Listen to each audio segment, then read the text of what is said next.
तो हमने बात कंप्लीट की थी इसकी बेंजीन के बेसिक स्ट्रक्चर की, उसको जरा क्विकली रिवाइज कर लेते हैं, जिसको हमने रेजोनेंस स्ट्रक्चर या कैनोनिकल स्ट्रक्चर भी बोला था, जहां पर ये इंपॉर्टेंट फंडा था कि ऑल्टरनेट डबल बॉन्ड्स आपको दिख रहे हैं, जिसको हमने रेजोनेंस स्ट्रक्चर बोला था। और ऑब्वियसली ये दो अलग अलग रेजोनेंस स्ट्रक्चर बन रहे हैं, तो इसका जो बीच का स्ट्रक्चर उसको हमने क्या बोला था, रेजोनेंस हाइब्रिड बोला था। क्या बोला था? Resonance hybrid. और ये जो रेजोनेंस हाइब्रिड है यही सबसे स्टेबल फॉर्म है इसका। ये जो रेजोनेंस हाइब्रिड है यही सबसे, ये रियल फॉर्म या स्टेबल फॉर्म आप बोल सकते हो। बाकी जो कैनोनिकल है वो वर्चुअल होते हैं। कैनोनिकल स्ट्रक्चर कैसे होते हैं? वर्चुअल होते हैं, रियल में एग्जिस्ट नहीं कर रहे। बट जो रेजोनेंस हाइब्रिड है वो स्टेबल फॉर्म है, वो रियल फॉर्म है। हम उसी को मान के चलते हैं कि भाई ये जो है ये इसमें distribution of electrons, distribution of energy सही है, तो ये स्टेबल है। सवाल ये कि इसकी स्टेबिलिटी को एक्सप्लेन कैसे करोगे, है ना? तो यहां पर ये इंपॉर्टेंट पॉइंट आ जाता है। देखो, स्टेबिलिटी ऑफ बेंजीन का फंडा क्या है, that the actual molecule is more stable then any of its resonance structures. मैंने अभी क्या बोला, जो कैनोनिकल स्ट्रक्चर है वो रियल नहीं है, वो उतने स्टेबल नहीं है बेसिकली। पर जो एक्चुअल मॉलिक्यूल मतलब कौन सा स्ट्रक्चर बच्चों? क्या मैं बोलूं हाइब्रिड स्ट्रक्चर? एक्चुअल मॉलिक्यूल बोले तो क्या, बेसिकली हाइब्रिड स्ट्रक्चर, ठीक है ना?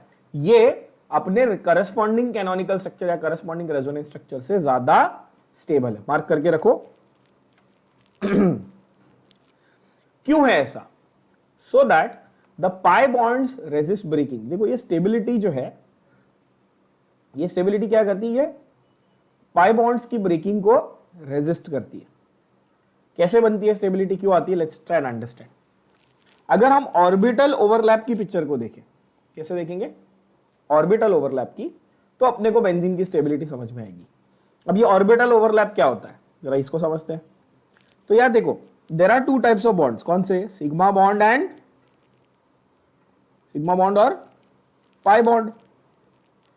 सिग्मा बॉन्ड जो है वो ऑर्बिटल्स के हॉरिजॉन्टल ओवरलैपिंग से बनता है। ये जो एरिया है ना, ये हॉरिजॉन्टल, ऐसा ये एक ऑर्बिटल है, ये एक ऑर्बिटल है, इसमें इलेक्ट्रॉन था, इसमें इलेक्ट्रॉन था, ये आके ऐसे एक दूसरे से ओवरलैप हो गए। कोवैलेंट बॉन्ड में शेयरिंग होती है ना, ओवरलैप हुए, देखो ऐसे दिख रहा है हॉरिजॉन्टली।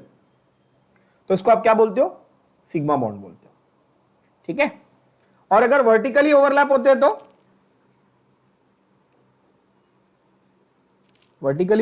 तो क्या बोलोगे? ये एरिया अगर वर्टिकली ओवरलैप होंगे तो आप बोलोगे पाई बॉन्ड, ये एरिया, है ना? तो पहले तो ये समझना है कि भाई सिग्मा बॉन्ड और पाई बॉन्ड क्या, तो ये तो बेसिक चीज है, तो सबको आता ही है, वैसे भी रिवाइज भी कर लिया। तो ऑर्बिटल ओवरलैपिंग का पैटर्न बेंजीन में कैसा है, देखो ध्यान से। तो बेंजीन के जो 6 के 6 कार्बन है, सारे के सारे कार्बन एटम कैसे हैं? sp2 हाइब्रिडाइज है। कैसे है बच्चों? sp2 hybridise. अब ये याद होगा आप लोग को, मैंने कहा था जहां सिंगल बॉन्ड दिखे वहां पे sp3 हाइब्रिडाइजेशन है, जहां डबल दिखे वो sp2 है, जहां ट्रिपल दिखे वो sp है। क्या बेंजीन में डबल बॉन्ड कैरेक्टर है हर एक कार्बन पे? हाँ, तो ऑब्वियसली हाइब्रिडाइजेशन कैसी होगी? sp2 होगी। क्या ये बात समझ में आई? ये ध्यान में रखना। बेंजीन में ये बहुत इंपॉर्टेंट क्वेश्चन है, from whether it is with respect to your understanding of organic और विद रिस्पेक्ट टू थियोरी और with respect to entrance exams. Benzene में सारे कार्बन sp2 हैं। ये आप, it's a criminal offence to forget this. If you forget this, it's a criminal offence, ठीक है? आपको पकड़ के आर्यन खान के साथ जेल में डाल दिया जाएगा। मतलब मजाक करो, क्रिमिनल ऑफेंस बोला तो मतलब मत भूलो, ठीक है? हाँ, बेचारा आर्यन खान, उसको तो परेशान ही कर दिया नहीं। तो sp2 hybridised, 6 carbon sp2 hybridised हैं। और ये जब डबल बॉन्ड बना रहे तो भाई पहला वाला बॉन्ड सिग्मा है, सेकंड वाला पाई है, ये भी सबको मालूम है कि नहीं? तो जो हाइब्रिड ऑर्बिटल्स हैं, वो क्या कर रहे हैं? वो सिग्मा बॉन्ड बना रहे। क्या कर रहे हैं? वो सिग्मा बॉन्ड बना रहे, है ना? और जो तीसरा बचा हुआ है वो तो हाइड्रोजन के साथ बना रहा है। द थर्ड हाइब्रिड ऑर्बिटल, ये जो हाइड्रोजन के साथ फॉर्म करके सिग्मा बॉन्ड बना रहा है। तो आपको अगर सिग्मा बॉन्ड काउंट करने बोले बेंजीन में तो कितने होंगे? देखो, ये कोई भी एक कार्बन पकड़ लो, पहले तो आप कोई भी कार्बन पकड़ लो, हाँ ठीक है, जैसे मैंने ये वाला जो रेड डॉट किया इसको पकड़ लिया, आप इसको समझो, इसका 1 2 और 3 हाइब्रिड ऑर्बिटल है। कितने हैं बच्चों, कितने ऑर्बिटल है, 3। हाँ ध्यान से देखो, 1 2 एंड 3। तो इसीलिए उसके पास 1 2 और 3 सिग्मा बॉन्ड हुए। 1 2 और 3 क्या हो गए, सिग्मा बॉन्ड हुए। क्यों, ये लॉजिक कहां से आया, हाइब्रिड ऑर्बिटल सिर्फ सिग्मा बॉन्ड ही बना सकते। क्या बोला मैंने, हाइब्रिड ऑर्बिटल सिर्फ कौन से टाइप के बॉन्ड बनाएंगे, सिग्मा बॉन्ड बनाएंगे। और जो अनहाइब्रिडाइज्ड ऑर्बिटल है वो क्या बनाएंगे, पाई बॉन्ड बनाएंगे। तो अभी कार्बन के पास वैसे तो कितने होते हैं इलेक्ट्रॉन, 4। 3 ने तो सिग्मा बना दिया, थोड़ा दिमाग लगा लो, 3 ने क्या किया, सिग्मा बना दिया। कितना बचा, 1, लॉजिकल। 3 हाइब्रिड थे, उन्होंने सिग्मा बना लिया, एक अनहाइब्रिडाइज बचा, वो क्या करेगा, वो पाई बॉन्ड बनाएगा। गया दिमाग में, बोलो हाँ या ना। अनहाइब्रिडाइज्ड, ये lateral overlap, sideways overlap, vertically अगर ऐसा बोले साइडवेज ओवरलैप, तो ये क्या करेगा, ये पाई बॉन्ड बनाएगा। तो ऐसा दिखेगा, देखो ना, पी ऑर्बिटल ये रहा, है ना, ये जो डॉटेड लाइन से बना है ना बच्चों, ये आपका क्या रिप्रेजेंट कर रहा है, पाई बॉन्ड रिप्रेजेंट। क्या ये बात समझ में आई।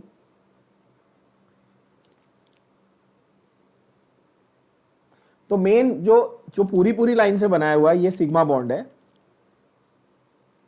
और जो डॉटेड लाइन से बनाया हुआ है ये पाई बॉन्ड है। क्या ये बात समझ में आई, राइट। सो ऐसे आपके रेजोनेंस स्ट्रक्चर बनते हैं, किसके, बेंजीन के। और ऑब्वियसली पाई बॉन्ड की जो ये है पोजीशन है वो तो अल्टरनेट है, वो पता ही हमने ऑलरेडी पिछली बार में भी ये देखा हुआ है, पहले भी देखा हुआ है। अभी यहाँ पर मॉलिक्यूलर ऑर्बिटल थियरी का रेफरेंस है, रेजोनेंस थियरी का रेफरेंस है। एक्चुअली ये 2 पैराग्राफ्स को यहाँ पढ़ने से अच्छा हम लोग इसको केमिकल बॉन्डिंग में पढ़ेंगे तो ज़्यादा बेहतर होगा। यहाँ पर आप फालतू में कंफ्यूज हो जाओ, तो फिलहाल इसकी टेंशन मत लो, इसको अपन केमिकल बॉन्डिंग में ही डिस्कस करेंगे, वो ज़्यादा बेटर है, ठीक है। नाउ अगला फंडा है बॉन्ड पैरामीटर्स। तो ये तो समझ में आ गया कि भाई बॉन्ड कैसे बने, पहले सिग्मा, फिर जो बचा हुआ अनहाइब्रिडाइज्ड था उससे पाई बन गए, ठीक है। और पाई के भी ऑल्टरनेट पोजीशन है, ये भी बता। बॉन्ड पैरामीटर क्या है, तो भाई कॉमन सेंस की बात है, बॉन्ड पैरामीटर तो बहुत ही ईजी होगा कि इसकी जो बॉन्ड लेंथ है, इसकी जो बॉन्ड लेंथ है वो कार्बन कार्बन सिंगल बॉन्ड और कार्बन कार्बन डबल बॉन्ड के बीच में होगी। क्यों, क्योंकि इसका इंटरमीडिएट कैरेक्टर है। आप बोलोगे कि सर नहीं डबल बॉन्ड कैरेक्टर है, तो हम ये बोलेंगे कि भाई हाइब्रिड जो स्ट्रक्चर था, क्या मैं ऐसा बोल सकता हूं ये जो हाइब्रिड स्ट्रक्चर था ये सिंगल और डबल के बीच का कुछ दिखा रहा है, तभी तो उसको मैंने हाइब्रिड बोला, है कि नहीं।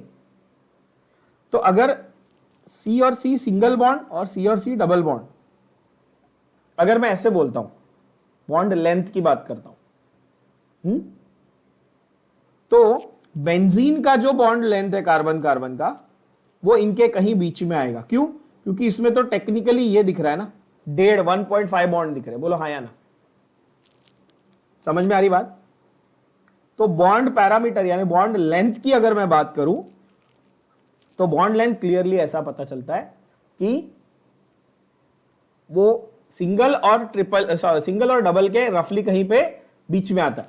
अब सिंगल की जो बॉन्ड लेंथ है वो कितनी है, 154 है, डबल की कितनी है, 133 है, और असल में बेंजीन की कितनी निकल के आ रही है, 139 निकल के आ रही है। क्या ये बात समझ में आई, बोलो हाँ यार, clear. There is no pure double bond, pure double bond नहीं है, 1.5 बॉन्ड है, 1.5 बॉन्ड है, इंटरमीडिएट है। So therefore there is absence of pure double bond,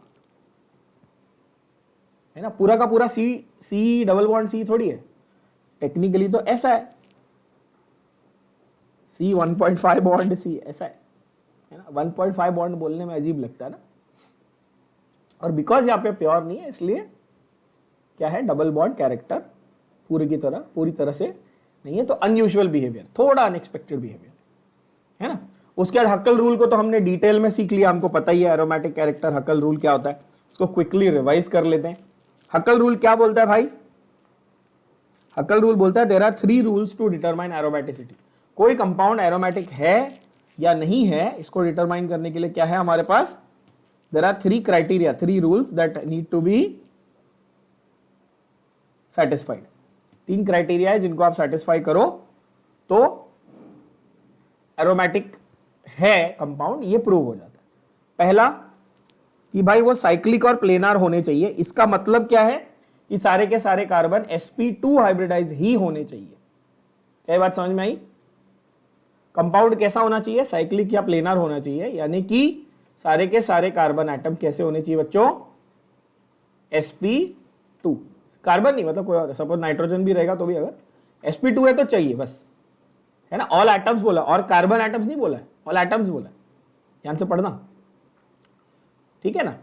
तो नाइट्रोजन कंटेनिंग भी तो हमने देखे और एरोमेटिक कंपाउंड हमने देखा, पायरिडीन, पायरान वगैरह बहुत सारे और देखे हुए, है ना एग्जांपल्स। दूसरा है ईच एटम जो है वो p ऑर्बिटल तो होता है, वो तो ठीक है, बट p ऑर्बिटल में कंटिन्यूअस ओवरलैप दिखना चाहिए। कंटिन्यूअस ओवरलैप मतलब मैंने एक वर्ड यूज किया था कंटिन्यूअस ओवरलैप के लिए, मैंने एक वर्ड यूज किया था कॉन्जुगेशन। मैंने क्या वर्ड यूज किया था, कॉन्जुगेशन दिखना चाहिए हमेशा, कॉन्जुगेशन, है ना।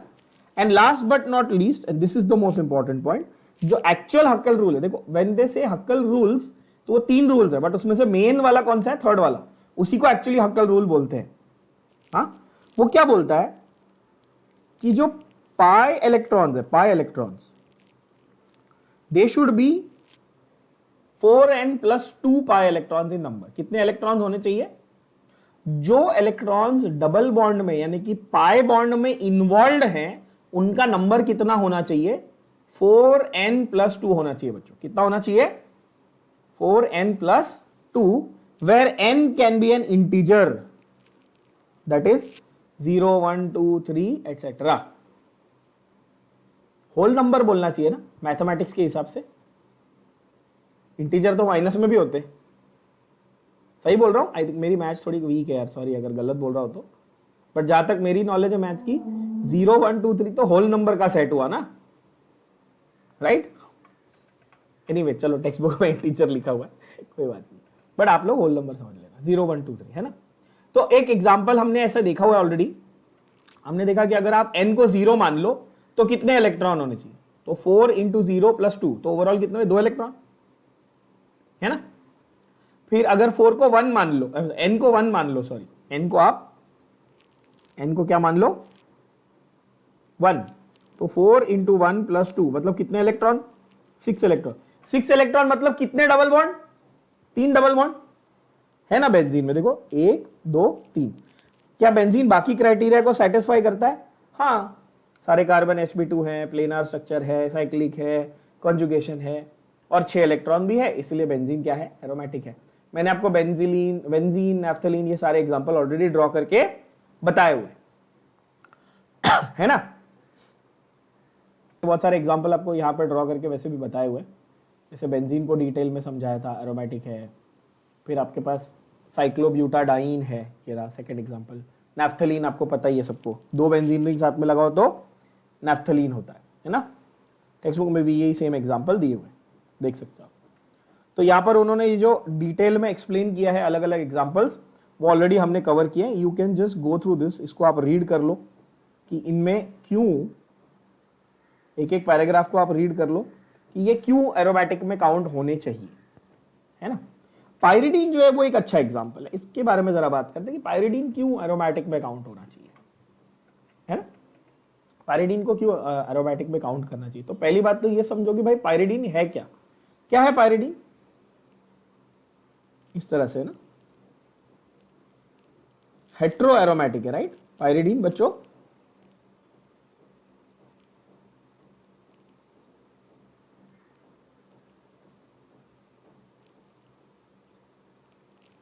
राइट, और नाइट्रोजन के ऊपर क्या है, यहां पर लोन पेयर है ना। अब बताओ यहां पर कितने डबल बॉन्ड दिख रहे हैं, 1 2 3, करेक्ट। सारे एटम sp2 हाइब्रिडाइज हैं,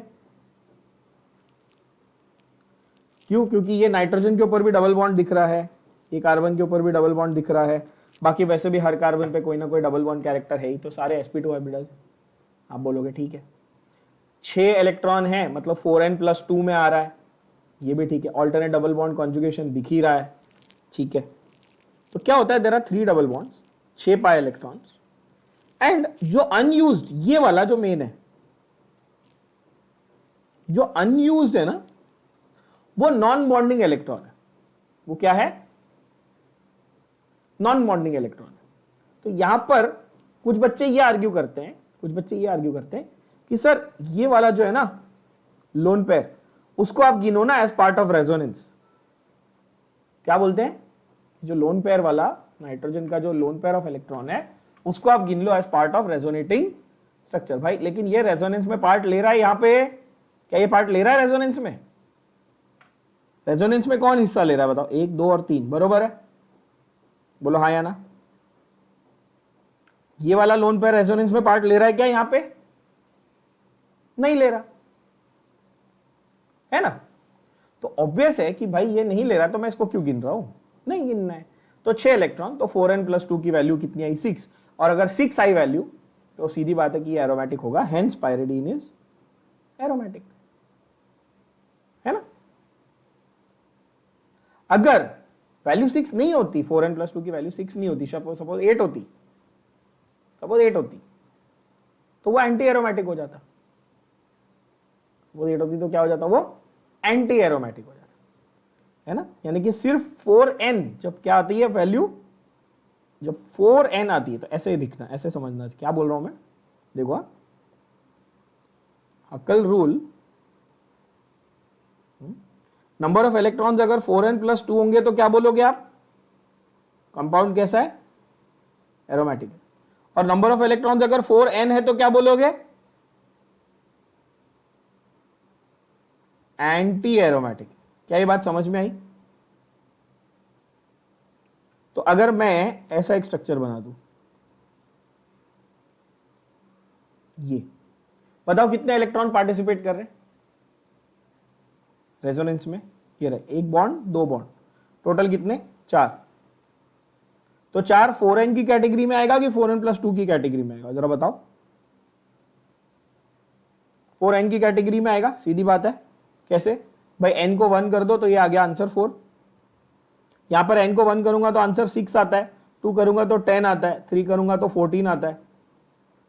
यहां पर n को 1 करूंगा तो 4, 8, 12, ये कौन सी कैटेगरी में आ रहा है? 4, यानी कि एंटी एरोमेटिक कंपाउंड का एग्जांपल है। क्या ये बात भेजे में घुसी? बोलो हाँ या ना। पक्की बात? यस। तो देखो ये वाला 4n+2 नहीं है, इसलिए ये कैसा था? अब समझ में आया ये कैसा था? ये एंटी एरोमेटिक था।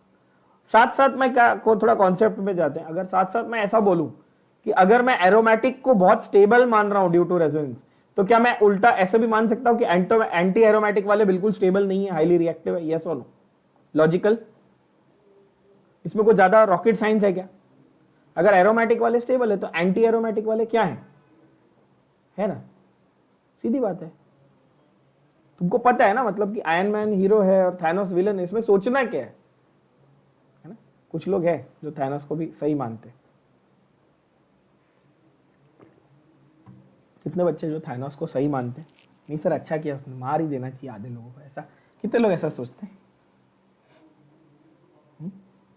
ऐसा नहीं सोचते भाई।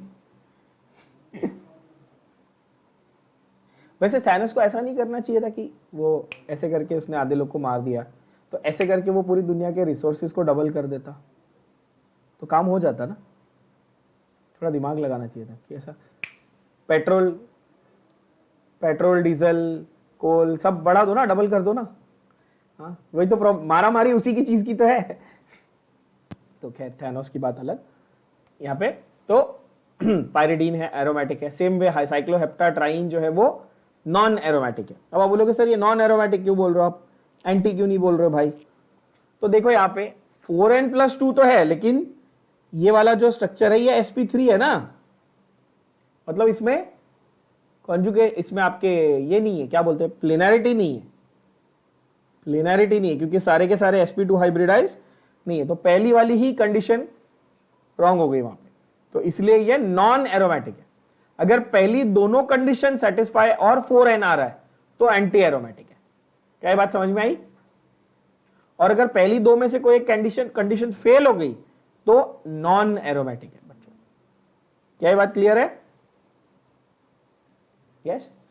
उसके बाद एरोमेटिक कंपाउंड्स को कैसे बनाना है, ये तो बहुत इजी है। हम लोगों ने एल्कीन्स, एल्काइंस हर जगह पे सेम टू सेम रिएक्शन किए हैं, बार बार रिपीट होने वाले, तो फटाफट इनको जरा रिवाइज करके कंप्लीट करते हैं। ठीक है, coal tar and petroleum are major sources. ये तो अगर आप जमीन में से निकाल रहे हो या है ना नेचुरल सोर्सेस से निकाल रहे हो तो, बट प्रिपरेशन यानी लेबोरेटरी में कैसे बनाओगे, तो पहला इथाइन का ट्राइमराइजेशन। ये हम लोग ऑलरेडी देख चुके हैं कि एल्काइंस जो लिया और उसको रेड हॉट आयरन ट्यूब से पास किया आपने, तो क्या बनेगा? बेंजीन बनेगा। जैसे कि एग्जांपल इथाइन, एसिटिलीन, एसिटिलीन के 3 मोल लिए और रेड हॉट आयरन ट्यूब से पास किया तो क्या बन जाएगा? बेंजीन। ये रिएक्शन हमने ऑलरेडी इथाइन एल्काइंस में किया हुआ है, कोई बड़ा उसमें रॉकेट साइंस नहीं है। ठीक है, इथाइन। तो आपको क्या लॉजिक लगाना है इसमें? कार्बन नंबर काउंट कर लो बस। 3 एसिटिलीन हो गए ना बच्चों, 3 एसिटिलीन है मतलब एक बेंजीन बनेगा, 3 2 6। सही है ना? इसमें कौन सी बड़ी बात है? सेकेंड है फ्रॉम सोडियम बेंजोएट। तो वहां हमने sodium salt of acid, sodium salt of carboxylic acid से बनाया था, है ना, सोडियम इथानोएट, सोडियम मिथानोएट। तो यहां पर ऑब्वियसली सोडियम बेंजोएट से बनाएंगे। कैसे? CaO यूज करके। CaO क्या था? Calcium oxide, that was quicklime. और क्विकलाइम और NaOH की कॉम्बिनेशन को जब आप यूज करोगे तो मैंने क्या सिखाया था आपको कि यहां पर क्या निकलेगा? Na2CO3 निकल जाएगा। देखो क्या निकल जाएगा? Na2CO3, ये रहा। इसको हमने डी कार्बोक्सिलेशन रिएक्शन बोला था बच्चों, क्योंकि एक कार्बन क्या हो रहा है? ओरिजिनल स्ट्रक्चर में से कार्बन निकल रहा है in the form of carbonate, in the form of carbonate. तो बचा क्या? बेंजीन। बोलो हाँ या ना? क्या बच गया? बेंजीन। कैसे? ये जो C6H5 बचा है उसमें एक हाइड्रोजन डाल दो, बन गया बेंजीन, है ना। इधर से C6H5 बचा, इधर से हाइड्रोजन बचा, मिलाओ, बेंजीन, खत्म। फिनॉल का रिडक्शन। फिनॉल क्या होता है आप सब लोगों को मालूम है, मैं बताया हुआ है। फिनॉल का रिडक्शन, फिनॉल में OH ग्रुप होता है जिंक के साथ। जिंक क्या करेगा? ऑक्सीजन के साथ चला जाएगा। जिंक क्या करेगा? ऑक्सीजन के साथ चला जाएगा, तो बेंजीन प्लस ZNO बन जाएगा। Easy enough? Simple. 3 methods of preparation, एकदम सिंपल वाले, आसान रिएक्शन। ठीक है बच्चों? Okay. Benzene is a colourless liquid. Is it polar और non polar? Benzene is polar और non polar? Benzene is non polar, इसलिए इसमें नॉन पोलर चीजों को डिसॉल्व किया जाता है। ठीक है, बॉइलिंग पॉइंट, मेल्टिंग पॉइंट आपको रटने की जरूरत नहीं है। ठीक है। Insoluble in water. ऑब्वियसली पानी क्या है? पोलर है। बेंजीन क्या है? नॉन पोलर है। लाइक डिसॉल्व्स लाइक होता है, पोलर में पोलर जाएगा, नॉन पोलर में नॉन पोलर जाएगा। तो बेंजीन और पानी मिलेंगे क्या? बोलो हाँ कि ना? बेंजीन और पानी नहीं मिलेंगे। ठीक है। फॉर्म्स अपर लेयर, मतलब ये बताओ इसकी डेंसिटी पानी से कम है कि ज्यादा है? अगर ये पानी के ऊपर रह रहा है मतलब इसकी डेंसिटी पानी से कम है कि ज्यादा है? पानी से कम है, इसलिए पानी के ऊपर रह रहा है, common sense. Okay. Soluble in alcohol, soluble in ether, soluble in chloroform. कुछ बच्चे आर्ग्यू करेंगे सर अल्कोहल में कैसे सॉल्युबल है? अल्कोहल तो पोलर है। हाँ, अल्कोहल हाईली पोलर कंपाउंड होता है, उसमें थोड़ा बहुत बेंजीन डिसॉल्व हो जाता है। ठीक है, क्योंकि अल्कोहल में सिर्फ पोलैरिटी ही एक फैक्टर नहीं है, और भी फैक्टर है। दूसरी चीज, benzene vapours are highly toxic. तो बेंजीन के वेपर्स जो है ना कार्सिनोजेनिक होते हैं। ये शायद मैंने बोला हुआ है पहले, हाँ लिखा है ना, बेंजीन इज कार्सिनोजेनिक। बोला है बेंजीन कैसा है? कार्सिनोजेनिक है, दैट इज कैंसर कॉजिंग, बोला हुआ है मैंने, है ना, ऊपर लिख के भी दिया है बच्चों। ठीक है, आ जाओ रिएक्शंस ऑफ बेंजीन पे। Addition reaction. Now actually speaking अगर आप देखो तो एरोमेटिक हाइड्रोकार्बन्स के जो रिएक्शंस हैं, अगर मैं सीईटी लेवल पे बात करूं तो आपको डायरेक्ट एरोमेटिक के क्वेश्चंस नहीं आते, आपको इसके अप्लाइड क्वेश्चंस आते हैं हमेशा। जैसे एल्केन एल्कीन एल्काइन के तो डायरेक्टली आ भी जाते हैं कई बार, बट एरोमेटिक के कभी भी डायरेक्ट नहीं आएंगे आपको, मतलब कि अच्छा बेंजीन का मेथड ऑफ प्रिपरेशन बताओ या बेंजीन का ये रिएक्शन बताओ, ऐसे जनरली नहीं आते। जनरली आपको क्वेश्चन किस तरह के आएंगे कि जैसे जो अप्लाइड क्वेश्चन है, मतलब एल्काइल डेरिवेटिव हो गया उसका, ठीक है, बेंजीन का एल्काइल डेरिवेटिव, या hello derivative, hello benzene, hello arenes, वो 12th में आएगा, या फिनॉल्स यानी कि OH ग्रुप बेंजीन के साथ में, वो एक अलग चैप्टर है, या कार्बोक्सिलिक एसिड ग्रुप, वो एक अलग चैप्टर है बेंजीन के साथ में, उनके रिएक्शंस, समझ रहे हो? मतलब सिर्फ प्योर बेंजीन के रिएक्शन आपको कोई नहीं पूछता, benzene with some functional group, कोई और फंक्शनल ग्रुप है तो टेक्निकली वो एरोमेटिक में, वो हाइड्रोकार्बन में आएगा कि वो उस फंक्शनल ग्रुप के चैप्टर में आ जाएगा? वो तो उस फंक्शनल ग्रुप में आ जाएगा ना, aldehyde, ketone, acid, amine, alcohol, alkyl group, whatever, वो उस पर्टिकुलर फंक्शनल ग्रुप के चैप्टर में उसकी डिटेल स्टडी होगी। आई होप ये बात आप लोग समझ पा रहे हो कि अप्लाइड तरीके से इसके क्वेश्चन आते हैं एरोमेटिक के, कभी भी ध्यान देना, ठीक है? तो हम बेसिक उसकी बातें कर लेंगे, बट हमारा फोकस रहेगा कि जब हम लोग उन पर्टिकुलर फंक्शनल ग्रुप्स या उन पर्टिकुलर चैप्टर्स को स्टडी करते हैं तब हम इन रिएक्शंस को डिटेल में स्टडी करेंगे, ठीक है ना? चलो, तो एरोमेटिक में पहला है एडिशन रिएक्शंस। अगर हम देखें एडिशन ऑफ क्लोरीन, तो बेंजीन में जब chlorine in presence of sunlight, benzene with chlorine in sunlight और यूवी लाइट। अब सनलाइट और यूवी लाइट का रोल तो आपको पता ही है, डिफ्यूज सनलाइट या यूवी लाइट में क्या होता था, बॉन्ड्स को ब्रेक करके हाइड्रोजन क्लोरीन को रिप्लेस कर देता, सॉरी क्लोरीन हाइड्रोजन को रिप्लेस कर देता था, पर वो किस में हो रहा था, वो एल्केन्स में, यानी कि सैचुरेटेड में होता था, बरोबर है? यहां पर एक यूनिक रिएक्शन आपको देखने मिलता है, क्योंकि यहां पर आप ऐसे गधे जैसा नहीं सीधा बोल सकते कि अच्छा हाइड्रोजन को रिप्लेस कर दो, क्लोरीन लगा दो, नहीं भाई, वो सैचुरेटेड में होता था, वो एल्केन्स में होता था। याद होगा मैंने ऐसे करवाया था, methane plus chlorine in UV light gives you CCl4 plus 4HCl, yes, याद हमने ये 4 मोल Cl2 है, करेक्ट ना? हमने 4 स्टेप में लिखा था इसको, चेन रिएक्शन बोला था मैंने, फ्री रेडिकल मैकेनिज्म, बहुत कुछ बताया था इसके बारे में। पर यहां पर क्या हो रहा है, एक बहुत यूनिक चीज हो रही है, यहां पर बन रहा है benzene hexachloride, wherein the double bond is breaking and chlorine is getting added without replacing the hydrogen। ध्यान से देखना जरा, हाइड्रोजन रिप्लेस नहीं हुआ, क्या हुआ, बेंजीन के अंदर डबल बॉन्ड्स को ब्रेक करके क्या हुआ, क्लोरीन ऐड हुआ। मतलब मैं हमेशा ऐसे बताता हूं ना आपको, पाई बॉन्ड को तोड़ो, आजू बाजू Cl को जोड़ो, ऐसा बताता हूं ना? वैसे यहां पे पाई बॉन्ड को तोड़ो, आजू बाजू Cl को जोड़ो, वैसे यहां पे पाई बॉन्ड को तोड़ो, आजू बाजू Cl को जोड़ो। देखो ये स्ट्रक्चर जो बनाया, मिला ना? बड़ा ही कॉम्प्लेक्स दिखता है ये, लेकिन सिंपल है। अब इसमें कार्बन कितने गिनो जरा गधे बच्चों, 1 2 3 4 5 6 कार्बन है, क्लोरीन कितने 6, हाइड्रोजन कितने 6, समझ पा रहे हो?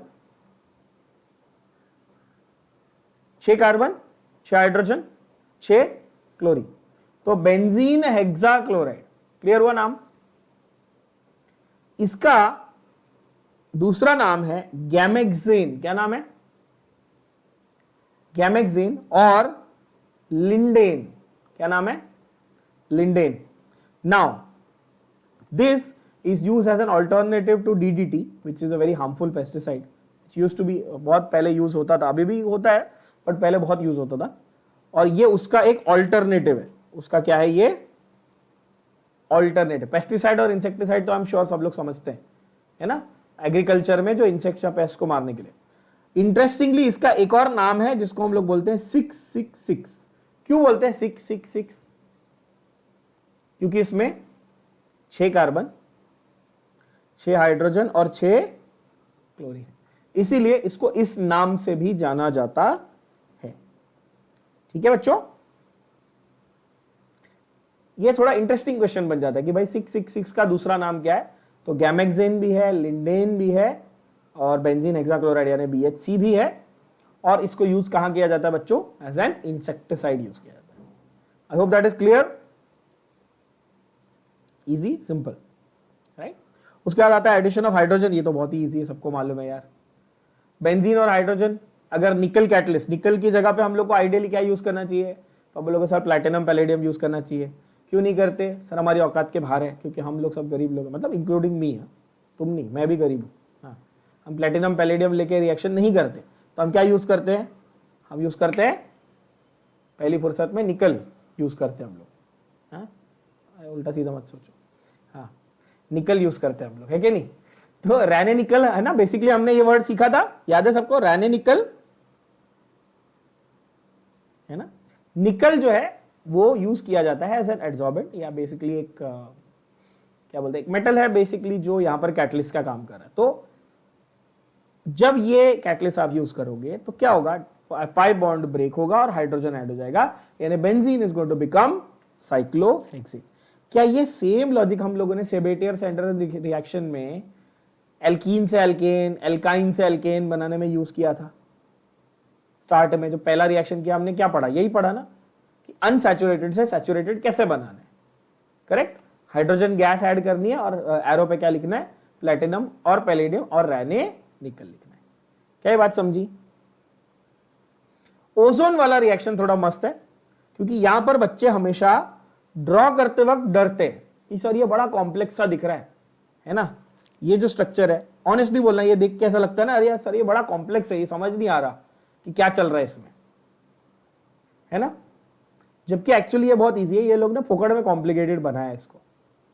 तो अपन जरा इसको अपने तरीके से लिखेंगे और सिंपल तरीके से लिखेंगे, ठीक है ना। तो वहां पे हमने शॉर्टकट लिखा था ओजोनोलाइसिस का एल्कीन्स में, मैंने आपको ट्रिक बताई थी, बट फिर से रिवाइज करा देता हूं। याद करो हमने ऐसे किया था, CH3 CH double bond CH2, अगर ऐसा है और इसका ओजोन के साथ रिएक्शन करना है तो पहले स्टेप में ओजोन को ऐड करते हैं, सेकेंड स्टेप में zinc dust in water use करते हैं। तो मैंने कैसे सिखाया था आपको ये, कि यहाँ पर पाई बॉन्ड हटा के आप पहले क्या करो कि ये दोनों के बीच में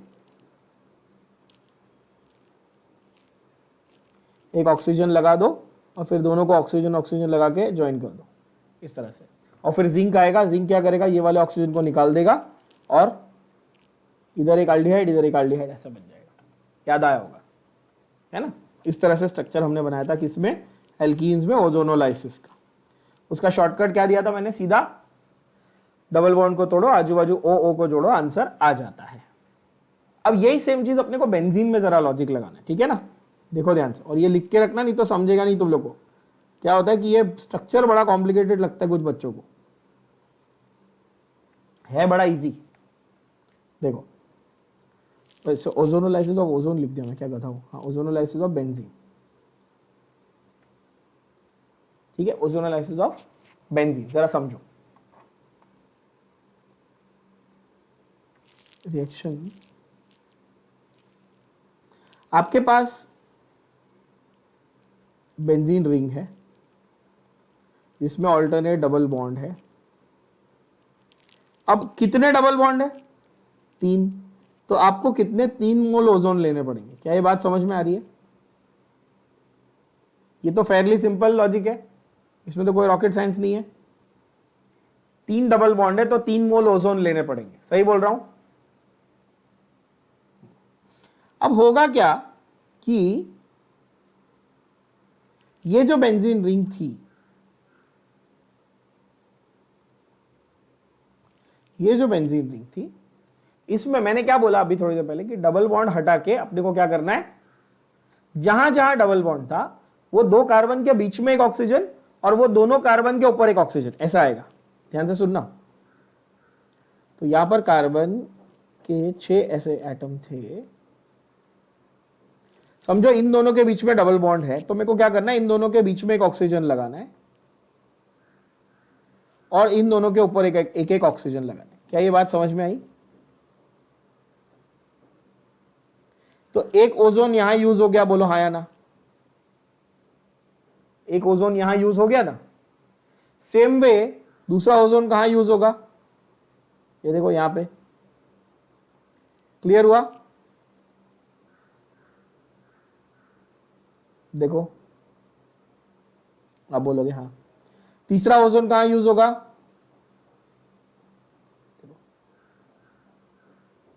कितना इजी है। बिल्कुल भी कॉम्प्लिकेटेड लग रहा है? कितना इजी है देखो। फिर कार्बन को ज्वाइन तो करना ही है, सीधी बात है ना। हर कार्बन पे एक हाइड्रोजन तो लगा हुआ ही था ही, उसको कहां हटाया, वो तो अपनी जगह पे ही है। ठीक है, ये भी सही है। अब क्या होगा सेकेंड स्टेप में बताओ जरा। जिंक डालेंगे, जिंक डस्ट इन वाटर, तो वो क्या करेगा, वो कौन से वाले ऑक्सीजन को निकालेगा, ये बीच वाले। क्या मैं बोल सकता हूं मुझे 3 मोल जिंक चाहिए? कॉमन सेंस, 3 है, 3 मोल जिंक चाहिए, बरोबर है? अरे बोलो हाँ या ना। तो 3 मोल जिंक में, 3 मोल जिंक में क्या होगा कि वो तीनों के इसमें बीच में जो ऑक्सीजन है उसको निकाल लेगा, 3 मोल जिंक ऑक्साइड बन जाएगा। और बॉन्ड्स कौन से, ये वाले ब्रेक होंगे, है ना। यहां से वो ऑक्सीजन निकालेगा, ये वाले बॉन्ड ब्रेक होंगे। एंड यहां पर ही थोड़ा सा ट्रिकी सिचुएशन आता है बच्चों को समझने में कि ये ऐसा ब्रेक हुआ, समझे, ये पूरा एक निकला, तो ये पूरा एक स्ट्रक्चर बना, बोलो हाँ या ना। ये पूरा एक स्ट्रक्चर बना। सेम वे ये पूरा एक स्ट्रक्चर बनेगा, सॉरी ये पूरा एक स्ट्रक्चर बनेगा, और सेम वे ये पूरा एक स्ट्रक्चर बनेगा। तो ऐसे CHO CHO वाले 3 स्ट्रक्चर बने, बोलो यस और नो। ये ऐसा है, देखना इस तरह से। CHO CHO वाले कितने स्ट्रक्चर बने बच्चों? 3 स्ट्रक्चर बने। तो ओवरऑल आपको इस तरह का देखने मिलता है कि 3 स्ट्रक्चर बन गए, जहां पर CHO CHO ऐसा स्ट्रक्चर बना। और CHO CHO तो आपको पता ही कि ये तो एल्डिहाइड ग्रुप है। सो CHO CHO 2 एल्डिहाइड ग्रुप एक साथ होते हैं तो उस कंपाउंड को हम बोलते हैं, इसका नाम क्या है? इसका नाम है, ध्यान से सुनना, इसका नाम है ग्लायोक्सल। क्या नाम है? ग्लायोक्सल। तो 3 मोल ग्लायोक्सल बनेंगे। क्या बनेंगे? 3 मोल ग्लायोक्सल। ठीक है, अब देखो, समझा? CHO CHO कितने बने? 3 मोल, यानी कि ग्लायोक्सल बन गए। IUPAC नेम क्या होगा? ये तो आपको पता ही है। IUPAC कैसे लिखते हैं? Longest chain, 2 carbon 2 aldehyde, dial, ethane dial, 2 carbon ethane, di means 2, 2 aldehyde group, dial, ethane dial, सही है। IUPAC name ethane dial, common name glyoxal. क्या ये बात समझ में आई? बोलो हाँ या ना। यस। तो ये हुआ बेसिकली एडिशन के रिएक्शंस। नाउ बेंजीन रिंग या एरोमेटिक सिस्टम्स जो हैं वो सब्स्टिट्यूशन रिएक्शंस भी अंडरगो करते हैं इन स्पेसिफिक सिचुएशंस, और ज्यादा करके इनके जो सब्स्टिट्यूशन रिएक्शंस है वो इलेक्ट्रोफिलिक टाइप के होते हैं ना। इलेक्ट्रोफाइल न्यूक्लियोफाइल हमने ऑलरेडी डिस्कस किया, हमको पता ही है कि ज्यादा करके जो इलेक्ट्रॉन रिच सिस्टम है वो न्यूक्लियोफाइल होते हैं, जो इलेक्ट्रॉन डेफिशिएंट सिस्टम है वो रिच सिस्टम न्यूक्लियोफाइल और डेफिशिएंट सिस्टम इलेक्ट्रोफाइल्स होते हैं, पता ही है ना। एज आई मेंशन्ड, इसको मैं अभी डिटेल में नहीं कवर करूंगा, क्यों? क्योंकि ये पर्टिकुलर फंक्शनल ग्रुप से रिलेटेड है। जैसे एक एग्जांपल देख लेते हैं कि अगर आप देखो कि हैलोजिनेशन है, तो बेंजीन रिंग में हैलोजिनेशन करना है, ठीक है, बट उसके लिए हमें स्पेसिफिक फंक्शनल ग्रुप किस टाइप का ऑर्थो डायरेक्टर है, पैरा डायरेक्टर है, वो पता होना चाहिए, जो हम लोग उन चैप्टर्स के फंक्शनल ग्रुप्स के चैप्टर्स में ज्यादा अच्छे से डिटेल में डिस्कस कर पाते। तो ये जो लास्ट का एक पेज है यहाँ पर, इसको अभी इसमें ना डिस्कस करके हम लोग चैप्टर में डिस्कस करते हैं, वो ज्यादा बेटर पॉइंट है, ठीक है ना बच्चों। तो जो रिएक्शंस ऑफ बेंजीन है उसको हम लोग इसमें स्पेसिफिकली नहीं करेंगे, उसको हम लोग ऑर्थो पैरा डायरेक्टर जो है, मतलब कौन सा ग्रुप, कौन सा फंक्शनल ग्रुप कैसे टाइप का ऑर्थो डायरेक्टर है कि पैरा डायरेक्टर है या मेटा डायरेक्टर है, वो दूसरा कि वो सब्स्टिट्यूशन रिएक्शंस अगर कर रहा है बेंजीन का सिस्टम तो वो किस तरह के रिएक्शंस दिखाएगा, ये चीज हम लोग पर्टिकुलर चैप्टर के फंक्शनल ग्रुप के चैप्टर्स में ही डिस्कस करेंगे। That is a better way of studying it rather than wasting time here. As I mentioned, you will not get direct questions on this. You will always get questions related to certain functional groups only. ठीक है ना। तो come to page that last one where we are talking about दी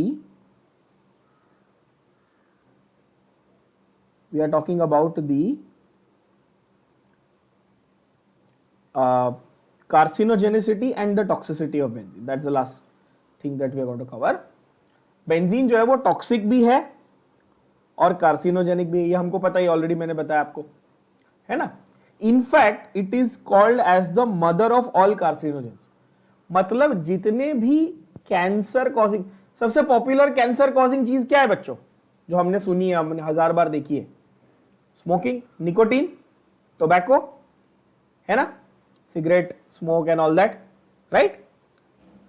तो ऐसे organic chemistry में बहुत सारे हजारों लाखों आपके पास कार्सिनोजेनिक जो फैक्टर्स आपको पता है, वो कहीं ना कहीं बेंजीन से या तो डिराइव्ड है या एरोमेटिक है, तो अगर नेचर में तो वो बेंजीन कंटेन करते हैं। तो इसीलिए बेंजीन को क्या बोलते हैं हम लोग? मदर ऑफ कार्सिनोजेंस बोलते हैं। क्या बोलते हैं? Mother of carcinogens. जैसे कि टोबैको, कोल और पेट्रोलियम का इनकम्प्लीट कंबशन होने पे एरोमेटिक टाइप के कार्सिनोजेंस बनते हैं, मतलब बेंजीन कंटेनिंग कार्सिनोजेंस बनते हैं। क्या ये बात समझ में आई?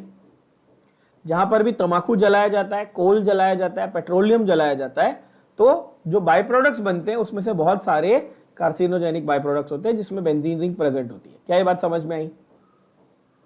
Okay. In liver, now this is a very important simple sentence which is factual and asked directly in MCQ questions. In the human liver, अपनी अगर बॉडी की बात, in the animal liver basically, human liver, benzene जो है that is converted into epoxide. Benzene किस में convert हो जाता है? इपॉक्साइड। अभी इपॉक्सी बेसिकली वो साइक्लिक ईथर के कंपाउंड्स डेरिवेटिव्स होते हैं, वो आपके लेवल 12 के लेवल पे नहीं पढ़ाया जाता आपको उसके बारे में डिटेल में, बट इतना जान लो कि ये एमसीक्यू में फैक्चुअल आ जाता है कि अगर कोई पूछ ले लिवर में बेंजीन का क्या बनता है, तो आंसर क्या है? Epoxide, right. एंड अगर ये ह्यूमन बॉडी में जाता है तो ये आपके न्यूक्लिक एसिड यानी कि डीएनए वगैरह से, जो जेनेटिक मटेरियल आपका, उसके साथ रिएक्ट करता है, उसको उसके फंक्शन में इंटरफियर करता है, जिसकी वजह से uncontrol growth of cancer cells हो सकते हैं। ठीक है, अगर आपके डीएनए में या सेलुलर स्ट्रक्चर में कहीं डिफेक्ट आता है तो ऑब्वियसली उससे क्या होता है? अनकंट्रोल ग्रोथ ऑफ सेल्स होती है, जिससे हम लोग बोल सकते हैं कि कैंसर, या फिर इसका एक कॉमन टर्म आपने जरूर सुना होगा सबने, ट्यूमर, है ना।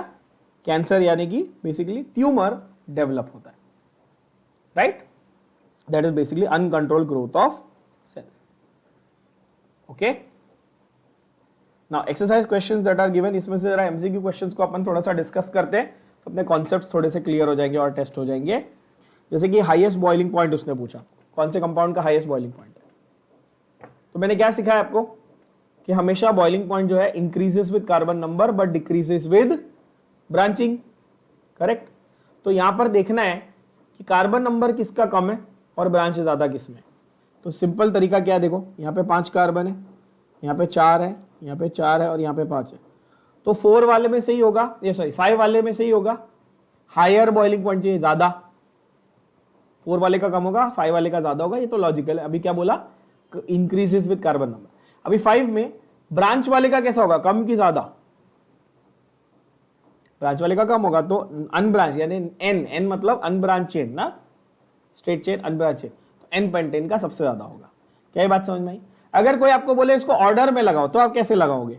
आप बोलोगे ए, फिर डी, फिर सी यानी कि एन ब्यूटेन, और फिर बी यानी कि आइसोब्यूटेन, उसमें ब्रांच आती है। इस तरह से आप ऑर्डर में भी लगा सकते हो। सही है, simple. Acidic hydrogen is present in, simple question है, ये हमने ऑलरेडी किया हुआ है कि एल्काइंस जो है वो एसिडिक कैरेक्टर्स दिखाते हैं। एल्काइंस का जो हाइड्रोजन होता है वो कैसा होता है? एसिडिक होता है, इसमें से H+ के फॉर्म में निकल जाता है ना। इसलिए ये मैंने आपको ऐसे भी बताया था कि S character, percentage of S character पे एसिडिक कैरेक्टर डिपेंड करता है, याद होगा। एल्काइंस में क्योंकि sp हाइब्रिडाइजेशन है, 50% एसिडिक, 50% S कैरेक्टर है, इसलिए उसमें ऑब्वियसली आपको एसिडिक कैरेक्टर दिखता है। आइडेंटिफाई A, आइसोब्यूटलीन A के साथ रिएक्ट करके कीटोन कार्बन डाइऑक्साइड और H2O दे रहा है। एल्कीन है, आइसोब्यूटिलीन क्या है देखो, ये रहा एल्कीन है ना। एल्कीन किसके साथ रिएक्ट करने पे कीटोन और कार्बन डाइऑक्साइड और वाटर देता है? वो अगर आप उसको स्ट्रॉन्ग ऑक्सीडाइजिंग एजेंट के साथ रिएक्ट करो, यानी कि KMnO4 इन एसिडिक मीडियम या न्यूट्रल मीडियम, किसके साथ रिएक्ट करेगा वो? दो ऑप्शन दिए आपको। अगर न्यूट्रल मीडियम के साथ करता तो ये तो बेयर्स टेस्ट हो जाता, बोलो हाँ या ना, ये तो बेयर्स टेस्ट हो जाता ना, बेयर्स रिएजेंट। क्या हो जाता? ये बेयर्स रिएजेंट हो जाता। और अगर हम लोग एसिडिक मीडियम में करते हैं तो वो क्या होता है? कन्वर्ट होता है कीटोन में, और फिर फर्दर और ऑक्सीडाइज करेंगे तो एसिड में कन्वर्ट होता है। ठीक है, ये ऑक्सीडेशन ऑफ एल्कीन्स का फंडा है। ये हमने एल्कीन्स के लास्ट पार्ट में कवर किया। Then you have major product of chlorination of ethyl benzene. अब ये वाला अभी आपको नहीं करवाया मैंने, जैसे मैंने बताया, इसको फिलहाल ऑन होल्ड रखना, क्योंकि ये हम लोग हैलोजन डेरिवेटिव्स चैप्टर में डिस्कस करते हैं। और 1 chloropropane on treatment with alcoholic KOH। Alcoholic KOH 10,000 बार बता चुका हूं। Aqueous KOH is for substitution, alcoholic KOH is for elimination. और एलिमिनेशन होगा तो क्या होगा, क्या बनेगा? एल्कीन यानी कि प्रोपीन बनेगा। राइट, काफी सिंपल। ठीक है बच्चों, so that finishes off your hydrocarbons. As I mentioned that last one page I have purposely left it out, क्योंकि वो आप फंक्शनल ग्रुप के साथ पढ़ोगे तो ही it will make sense, otherwise you will get confused in that. ठीक है, तो उसको हम लोग फंक्शनल ग्रुप के साथ में कवर करेंगे।